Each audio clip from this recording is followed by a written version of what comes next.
Hello বন্ধুরা, আমি সৈকত চলে এসেছি আবার একটা নতুন ভিডিও নিয়ে। আর আজকে আমার বিষয় হচ্ছে series review, web series review. আমি একটা তেলুগু ওয়েব সিরিজের রিভিউ করতে চলেছি, যেটার ডিউরেশন হচ্ছে 3 ঘন্টা প্লাস এবং পর্ব আছে 7টা পর্ব, প্রথম সিজন। এবং প্রত্যেকটা পর্বে মিনিট হচ্ছে 30 মিনিট করে, মানে 7টা পর্ব 30 মিনিট করে একটা পর্বের অধ্যায় আছে প্রায়। এবং আপনারা প্রথম থেকে শেষ পর্যন্ত সিরিজটা দেখবেন, আশা করি আপনাদের ভালো লাগবে। সিরিজটা বড় নেই, মাত্র 3 ঘন্টা প্লাস সিরিজ আছে, মানে বেশি লং নেই। একটা সিনেমার যত ডিউরেশন থাকে ঠিক ততটাই আছে এই সিরিজে। তাছাড়া এই সিরিজে যদি আপনার ভাষাগত প্রবলেম থাকে, কোনো অসুবিধা নেই। তেলুগু ভাষা ছাড়া এখানে 6-7টা ভাষায় আপনি নিজের মতো করে সেই সিরিজটা দেখতে পারবেন এবং খুব কম সময়ের মধ্যে আপনি এই সিরিজটা শেষ করতে পারবেন। সেই জন্য আপনাকে দীর্ঘদিন ধরে অপেক্ষা করতে হবে না। সিরিজের মেন গল্পটা হচ্ছে একটা অতৃপ্ত আত্মা ছেলে, সে একটা মেয়ের কাছে সাহায্য চায়। তার নাম হচ্ছে ড্যানি। যে ড্যানি বলে একটা ছেলে ছিল এবং তার আত্মাটা পরিতৃপ্ত পায়নি এবং আত্মাটা মুক্তি পায়নি। এবং তার মুক্তি পাওয়ার একটাই উপায়, সে অনাথ ছেলেদের জমি টাকা সব তার একটা বৃদ্ধ মহিলাকে ফেরত দিতে হবে। এবং যতক্ষণ না সে টাকাটা ফেরত পাচ্ছে ততক্ষণ তার আত্মা মুক্তি হবে না। এবং তার জন্য সাহায্য চাই, দেবিকার কাছে সাহায্য চাই।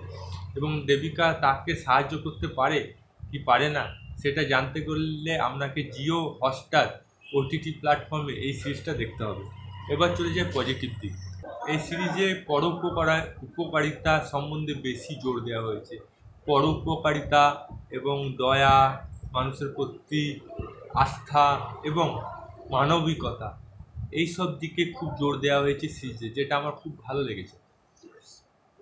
দ্বিতীয় কথা, এখানে যে একজন গায়িকা, একজন শিক্ষিকা, সে কত কেয়ার নেয় ছাত্রীদের গানের প্রতি। এবং একটা মিউজিক স্কুলের মানে শিক্ষক, সে শুধু একজন শিক্ষকও না, একজন দায়িত্বশীল সামাজিক এবং সমাজের প্রতি উন্নয়নের কথা ভাবে। হ্যাঁ, সে এটা দেখানো গিয়েছে, খুব সুন্দরভাবে পজিটিভভাবে দেখানো গিয়েছে, যেটা আজকাল খুব কম দেখা যায়। এবং দেখানো তো গিয়েছে। এবং আরেকটা প্লাস পয়েন্ট হচ্ছে, এখানে তাকে অনেক ঝুঁকি নিতে হয়েছে। বড় বড় গুন্ডা মাফিয়াদের সাথে তাকে লড়াই করতে হয়েছে, তাদের বিরুদ্ধে প্রতিবাদ করতে হয়েছে। এবং চতুর্থ যে আমার প্লাস পয়েন্ট লেগেছে, চিন্তা ভাবনা করে সমস্যার সমাধান কীভাবে করতে হয় সেটা খুব সুন্দরভাবে ফুটিয়ে তুলেছে। এবার নেগেটিভ পয়েন্ট এটা লেগেছে যে এখানে প্রমোশন করা হয়নি সিরিজটাকে। খুব সুন্দর সিরিজ, এটা বেশি করে প্রমোশন করা উচিত।